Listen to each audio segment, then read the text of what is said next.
मुरझाए हुए चेहरों पर मुस्कुराहट बिखेरने के लिए एक रंगारंग तकरीब का इनेकाद किया गया। मोहम्मदी फाउंडेशन में थैलीसीमिया के शिकार बच्चों की हौसला अफजाई के लिए SSU के कमांडोज ने इनसे मुलाकात की और इनमें घुल मिल गए।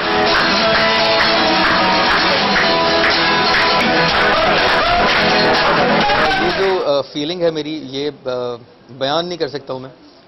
मिक्स फीलिंग है, लाइक दिल थोड़ा बोझल भी है क्योंकि छोटे से मासूम बच्चे हैं और इनको तकलीफ में देख के अच्छा नहीं लग रहा, और खुश इसलिए हूँ कि मैं पार्ट बन सका इन बच्चों के चेहरे पे आज थोड़ी सी मुस्कुराहट लाने का। जबकि चैंपियन साइकिलिस्ट, मौसीकारों और कमांडोज ने खून के अतियात भी पेश किए। जबकि इस मौके पर मोहम्मदी फाउंडेशन ब्लड बैंक की इंतजामिया ने मशवरा देते हुए कहा कि शादी से पहले थैलीसीमिया टेस्ट जरूर करवाया जाए ताकि इस मोहलिक बीमारी से निजात हासिल की जा सके। प्रोडक्शन टीम के साथ Sana Faheem, M7 city news, Karachi.